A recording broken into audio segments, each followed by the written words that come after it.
한국전력이 내년부터 주택용 전기요금 특례 할인을 폐지합니다. 이에 따라 관련 제도의 혜택을 받고 있던 180여만 가구의 전기요금이 실질적으로 인상될 것으로 전망됩니다. 가족 간 경영권 다툼으로 세간의 관심을 모은 조원태 한진그룹 회장과 어머니인 이명희 정석기업 고문이 공동 명의로 사과문을 냈습니다. 갈등의 원인은 무엇이고 경영권을 둘러싼 가족 간 힘겨루기가 가라앉을 수 있을지 알아봤습니다. 손태승 현 우리금융지주 회장이 차기 회장 후보로 단독 추천돼 연임 절차를 밟습니다. 하지만 금융당국의 해외 금리 연계 파생 결합 상품 DLF 사태에 대한 최종 징계 수위가 변수가 될 전망입니다. 정부의 이딴 고강도 부동산 규제에 이어 재건축 초과이익 환수제 합헌 결정까지 나오면서 재건축 시장은 움츠러들고 있습니다. 정부는 여기에 그치지 않고 전세 시장 과열을 방지하기 위해 9억 원 이상의 고가 전세를 준 집주인들을 대상으로 임대소득세 집중조사에 나섰습니다. 이상 오늘의 주요 뉴스입니다.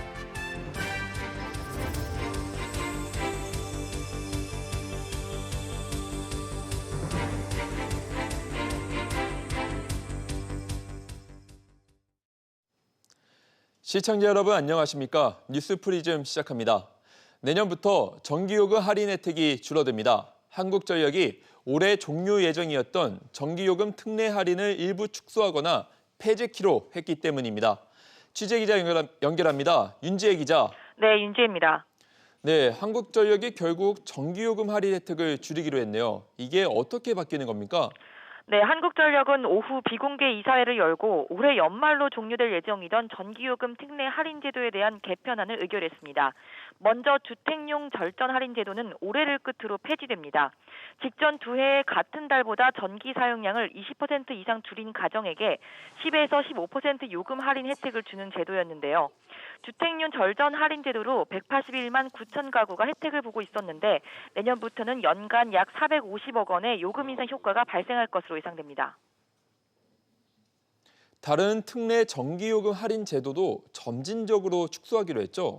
네, 그렇습니다. 전기 자동차 충전요금 할인 제도의 경우 내년 6월까지는 원래대로 유지되지만 점차 할인폭이 축소돼 2022년 7월부터는 할인이 완전히 없어집니다.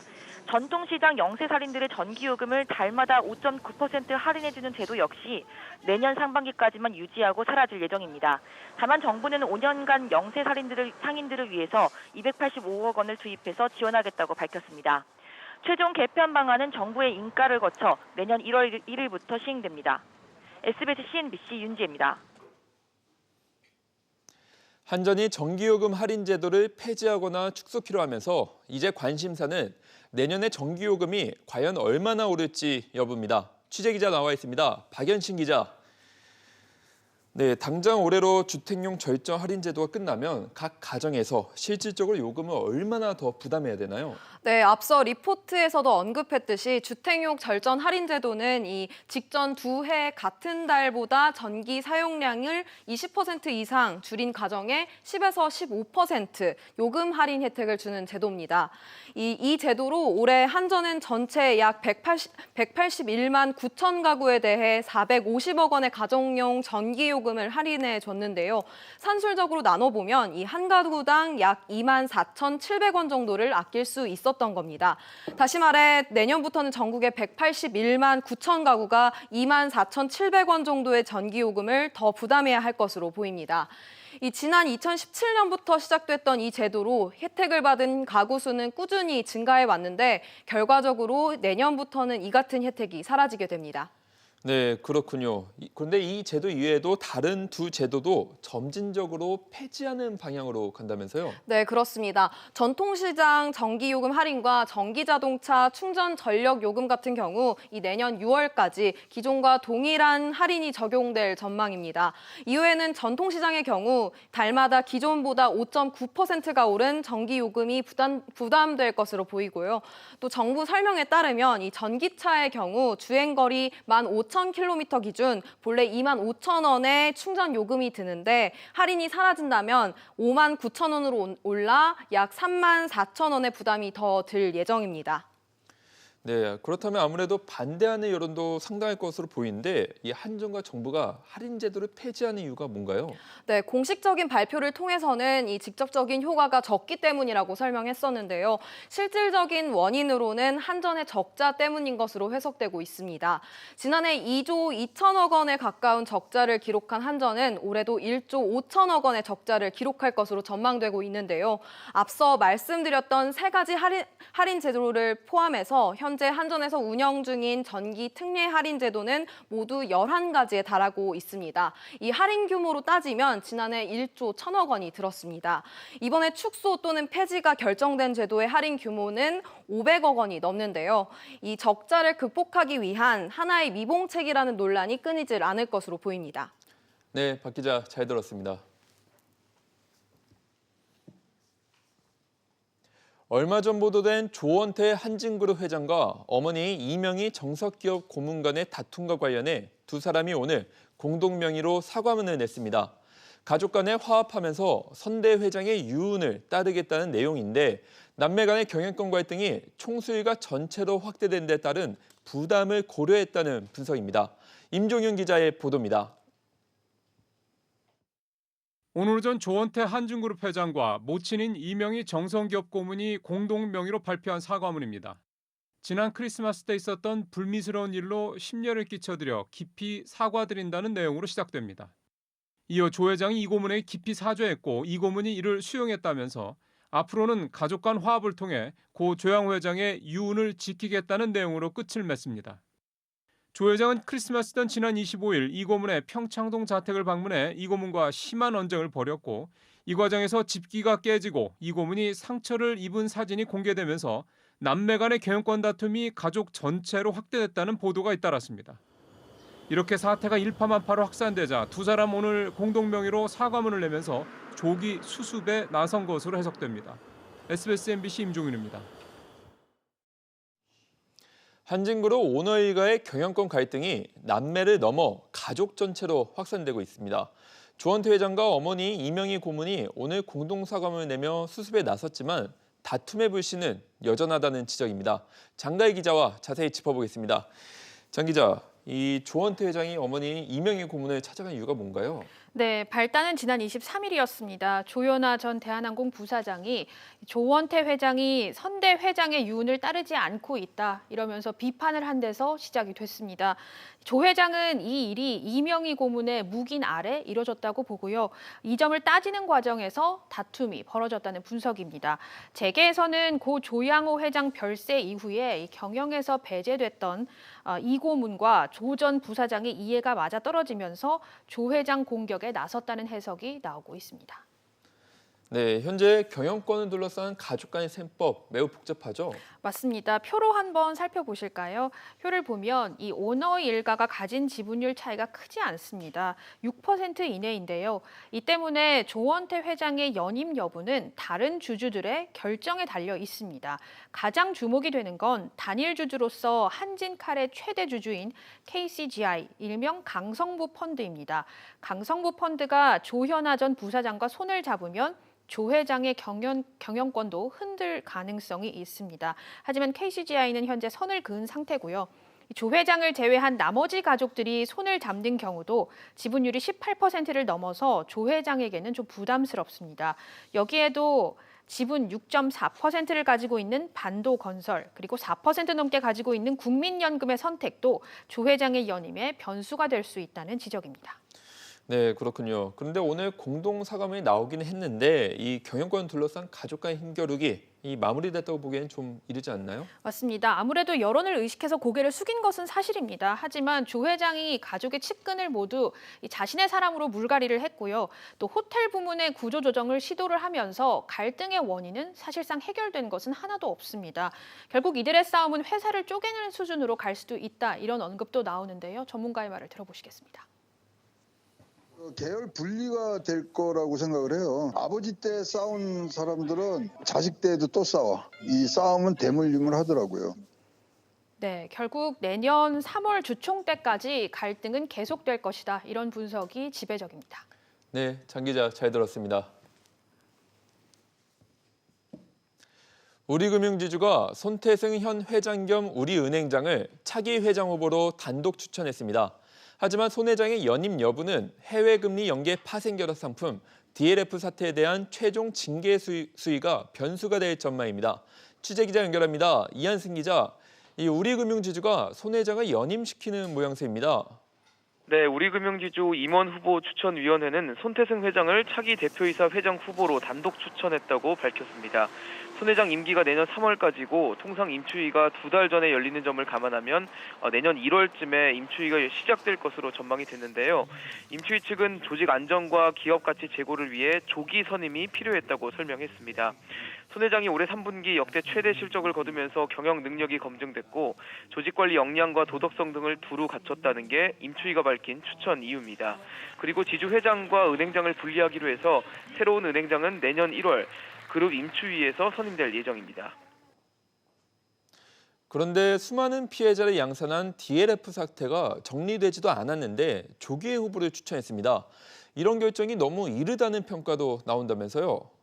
네, 사실 임추위 측도 이 DLF 고객 배상과 제재심의위원회 절차가 남아 있어서 부담스럽다는 입장을 밝히기도 했습니다. 금융당국은 손 회장을 중징계하겠다고 의사를 밝힌 상황이어서 실제로 손 회장이 연임할 수 있을지는 미지수입니다. 만약 손 회장이 문책 경고 이상의 중징계를 받는다면 손 회장은 내년 3월 임기가 끝난 뒤 최소 3년간 금융회사 임원을 맡을 수 없습니다. 즉 손 회장이 제재심에서 경징계 수준 이하의 징계를 받고 내년 3월 정기 주주총회에서 승인을 받게 된다면 연임할 수 있게 되는 겁니다. SBS CNBC 이한승입니다. 대규모 펀드 자금 환매를 중단한 라임 자산운용이 2,500억 원에 달하는 개인 투자금을 늦게 돌려주는 것이 아니라 아예 한 푼도 못 돌려줄 위기에 처했습니다. 라임 운용이 투자한 미국 헤지펀드가 금융사기로 자산이 묶여버렸기 때문입니다. 그런데 이 헤지펀드와 직접 계약한 곳이 신한금융투자이고 자금을 모집한 곳이 라임 운용인데 이 두 회사가 해외 펀드 부실을 숨기고 수익률을 조작한 것으로 금융당국이 판단하고 있어 파문이 예상됩니다. 박규준 기자가 보도합니다.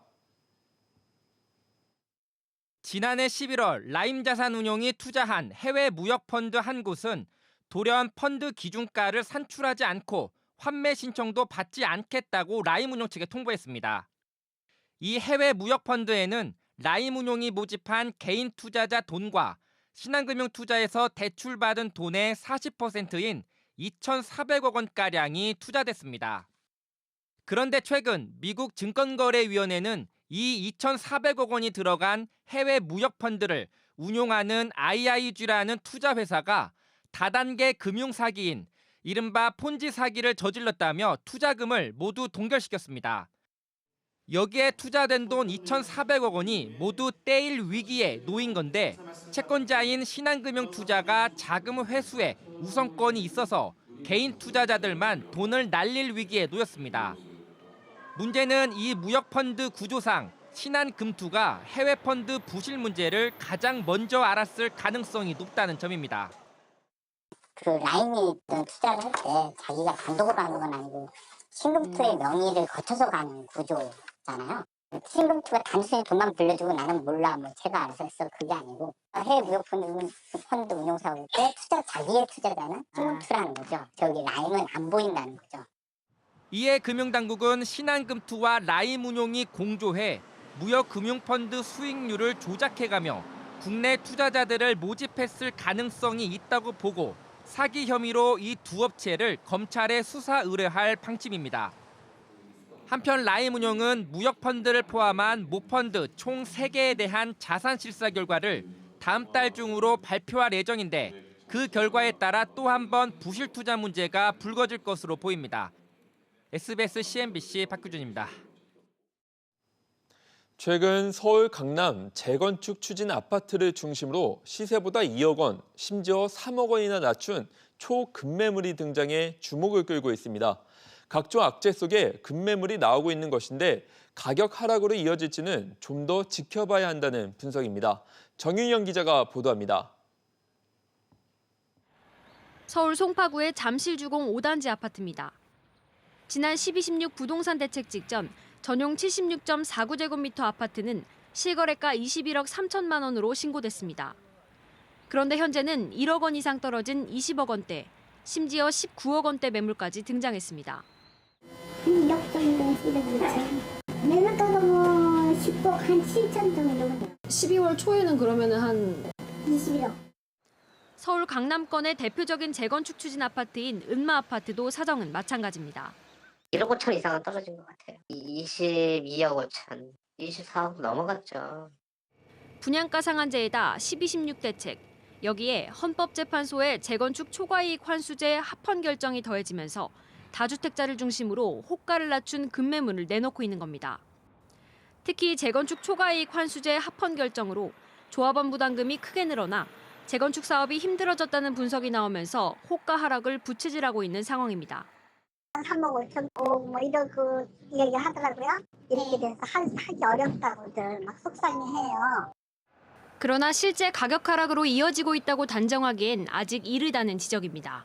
특히 그동안 대책 발표, 호가 하락, 일정 시간이 지난 뒤 다시 가격이 급등하는 악순환이 되풀이되었기 때문에 대세 하락을 말하기는 좀 더 상황을 지켜봐야 할 것이란 목소리가 나옵니다. SBS CNBC 정윤영입니다. 최근 서울 부동산 시장의 상승세를 이끌고 있는 건 전세 시장입니다. 각종 부동산 대책으로 집을 사고 파는 수요가 막히면서 전세로 자금이 몰리고 있는 건데요.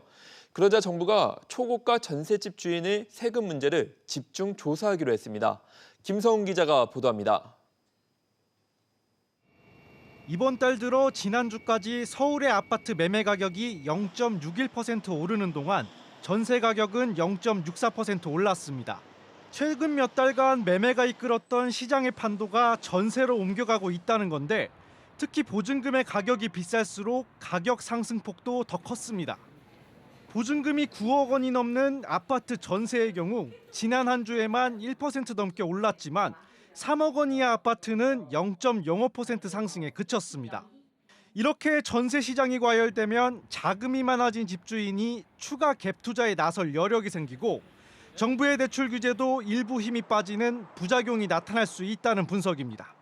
이에 정부가 9억 원 이상의 고가 보증금으로 전세를 내준 집주인들의 임대소득세를 꼼꼼히 살피기로 했습니다.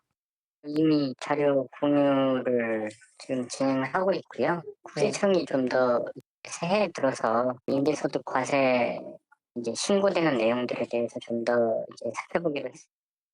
구체적으로 국토부는 관련 시스템에서 세금 탈루가 의심되는 정보를 수집하는 경우 국세청에 적극 통보하기로 했습니다. 국세청은 이를 통해 현재 벌이고 있던 다주택자 임대소득 검증의 범위를 더 넓힐 수 있게 됩니다. 여기에 내년 6월부터 연 2천만 원 이하 임대소득까지 과세 대상에 포함되면 정부의 단속 범위는 더 넓어질 전망입니다. SBS CNBC 김성훈입니다. 지난 10월부터 비상경영에 들어간 CJ그룹이 뒤늦은 정기 임원 인사를 실시했습니다. 다른 유통 대기업에 비해 소폭의 인사가 이뤄졌는데 큰 폭의 변화 대신 안정을 택했다는 평가입니다. 엄하은 기자의 보도입니다.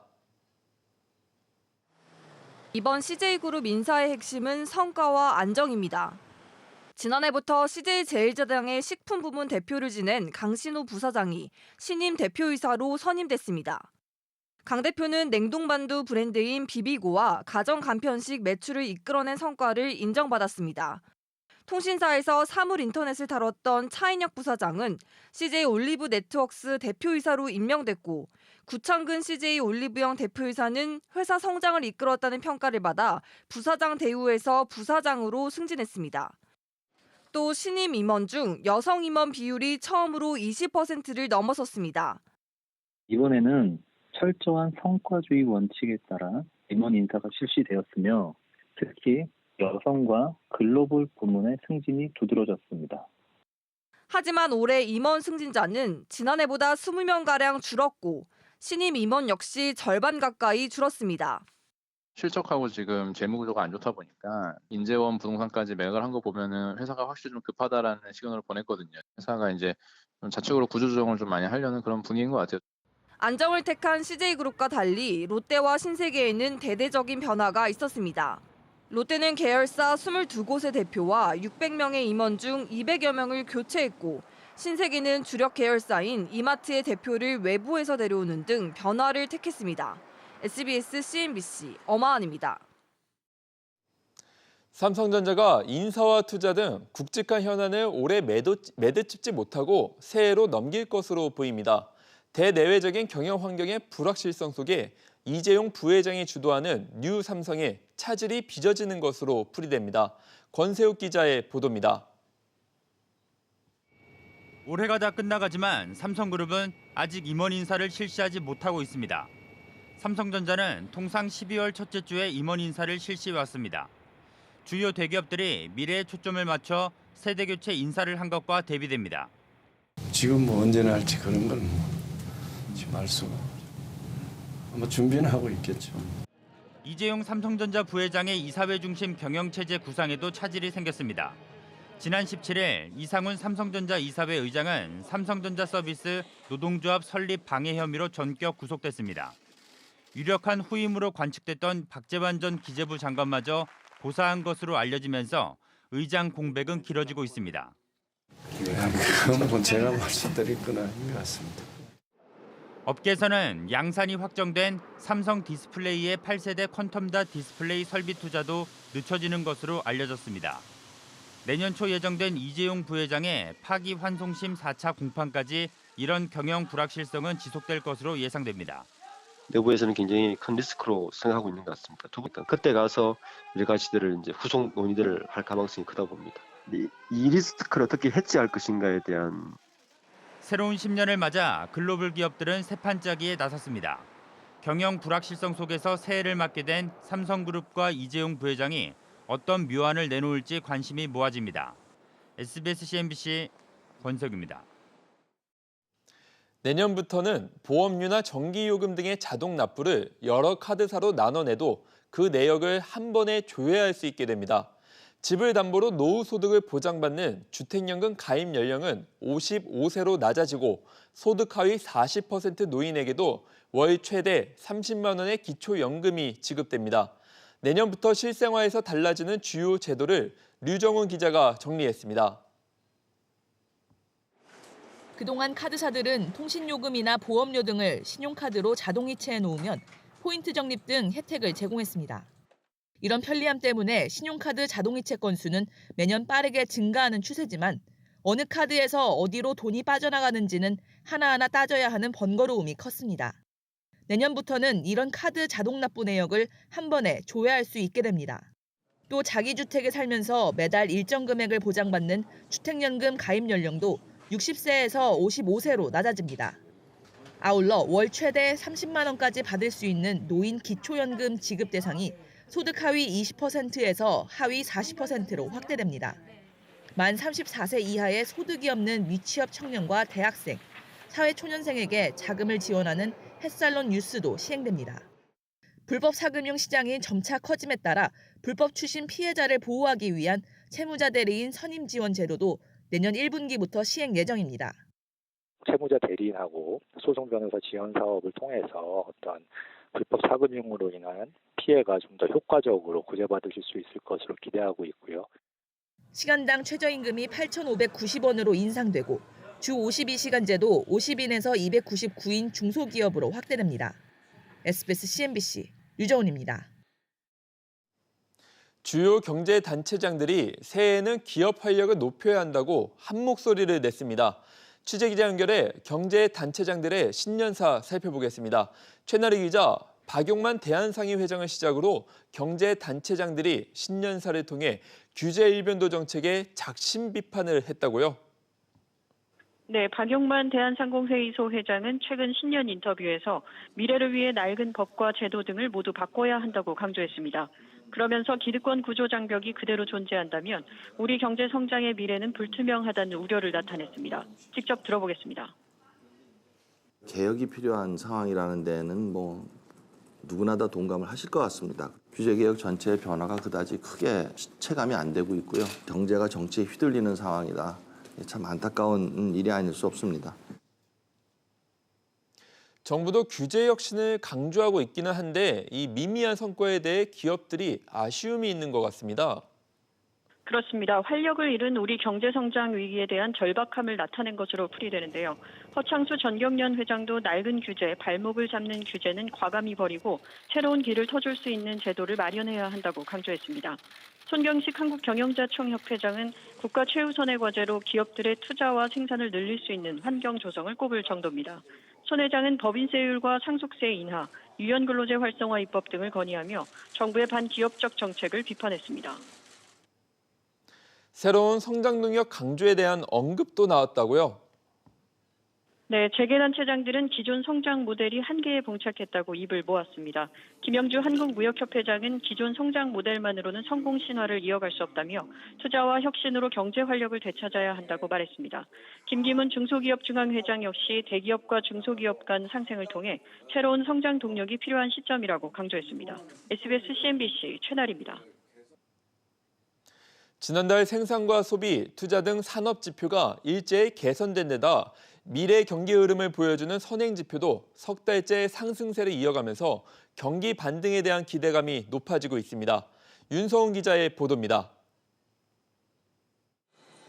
지난달 전 산업 생산은 전월보다 0.4% 증가했습니다.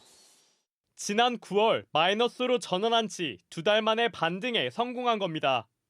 관공업과 건설업 감소에도 불구하고 서비스업 생산이 1.4% 늘어난 영향입니다. 예술, 스포츠, 여가 부문이 8.1% 증가했고 부동산, 도소매 등의 업종에서도 증가세가 두드러졌습니다. 반도체 생산이 2자릿수 가까이 늘어난 것도 눈길을 끌었습니다. 고성능 메모리 반도체가 수요가 증가해서 생산이 증가하고 있고요. 반도체 업황에 대해서는 외부에서는 이제 내년 상반기에 좋아질 거라는 신호도 나타나고는 있지만 소비 동향을 보여주는 소매 판매액은 3.0% 증가했는데 날씨 영향으로 겨울 의복 판매가 늘었고 신차 출시와 프로모션 효과로 자동차 판매도 늘었습니다. 코리아 세일 페스타 등 쇼핑 할인 행사도 소매 판매액 증가에 영향을 미친 것으로 풀이됩니다. 설비 투자도 전월보다 1.1% 증가했습니다. 설비 투자는 전년 동월 대비 기준으로 지난 2018년 11월부터 12개월 연속 감소했다가 지난달 처음 보합으로 돌아서며 마이너스 행진을 멈췄습니다. 생산, 소비, 투자, 산업활동의 주요 지표가 모두 반등에 성공하면서 경기가 바닥을 다져가고 있다는 분석이 설득력을 얻고 있습니다. SBS CNBC 윤성훈입니다.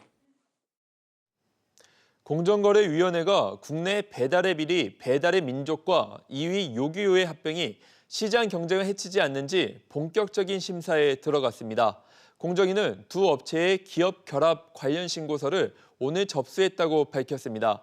심사는 추가 자료 요구와 보안 등을 감안하면 짧게는 수개월에서 길게는 1년 이상이 걸릴 것으로 관측됩니다. 안녕하세요. K웨더 라이프스타일 예보 김단비입니다. 오늘 퇴근길 무렵부터 강력한 세미탄파가 몰려오겠습니다. 현재 전국 대부분 지역에 한파특보가 내려진 가운데 내일 아침 서울의 기온 영하 10도, 춘천 영하 12도, 대구는 영하 6도까지 내려가는 등 전국이 꽁꽁 얼어붙겠는데요. 중부지방 곳곳으로는 낮 기온도 영하에 머물며 매우 춥겠습니다. 수도관 동파 등 시설물 관리와 건강 관리에 유의하셔야겠습니다. 내일은 2019년도의 마지막 날인데요. 충남과 전라도, 제주도는 내일 새벽까지 눈이 내리다 그치겠고요. 이후 새해 첫날인 모레까지 전국에 구름만 다소 낄 것으로 보여 해넘이와 해맞이 감상은 무난하겠습니다. 다만 모레 아침까지 강한 세미탄파가 이어질 것으로 보이니까요. 모자와 목도리 등 방한용품으로 체온 유지를 잘해주시기 바랍니다. 중부지방은 내일 아침 영하 10도 안팎으로 기온이 매우 크게 내려가겠고요. 낮 기온도 대부분 영하에 머물겠습니다. 동해안 강원 영동 지역에는 건조특보가 내려진 가운데 대기가 매우 건조합니다. 산불 등 각종 화재 발생하지 않도록 조심하시기 바랍니다. 남부지방의 아침 기온 전주 영하 5도, 대구 영하 6도 등 매우 춥겠고요. 낮 기온은 전주와 대구 1도, 부산 4도로 크게 오르지 못하겠습니다. 새해 첫 주는 대체로 맑겠고요. 기온은 평년보다 높겠지만 아침 기온이 영하에 머물며 여전히 추울 전망입니다. 날씨였습니다. 오늘 저희가 준비한 소식은 여기까지입니다. 시청해 주셔서 감사합니다.